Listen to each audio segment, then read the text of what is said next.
இந்த சூழ்நிலை தான் மக்கள் நல கூட்டணி பக்கம் தேமுதிக போயிட்டு திமுகவோட வெற்றி வாய்ப்பு போயிடுச்சு. ஸோ அதுக்கு பழிவாங்கும் விதமாகத்தான் இந்த தேமுதிக வச்சு இங்கே இருக்கக்கூடிய இந்த மக்கள் நல கூட்டணி கட்சியில் ஃபுல்லாக வந்து காலி பண்ணிட்டாரு ஸ்டாலின். கிட்டத்தட்ட ஒரு பழி தீர்க்கிற மாதிரியான ஒரு எண்ணம் கூட வைக்கலாமா? அதை அந்த அளவுக்குலாம் நாலேஜெலாம் கிடையாது.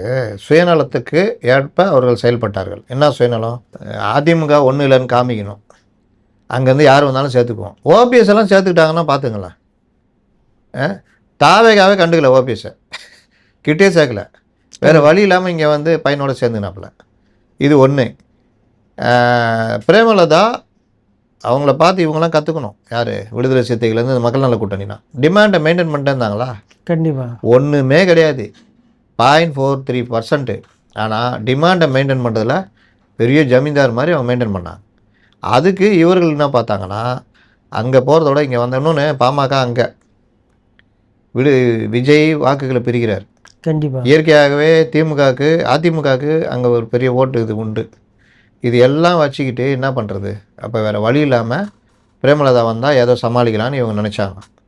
அதுக்கு இழுக்கிறாங்க. அந்த இழுக்கும் போது அவங்க டிமாண்ட் பண்ணி தான் உள்ளே வராங்க. தேமுதிக வந்து டிமாண்டு வச்சாங்கன்னு நீங்கள் சொல்கிறீங்க. ஆனால் டிமாண்ட் வச்சா அது சாதகமாக மாறுமா? இப்போ 20 எலெக்ஷனில் வந்து அவங்களுக்கு ஒரு பாசிட்டிவான ரிசல்ட் கொடுக்குமா? அது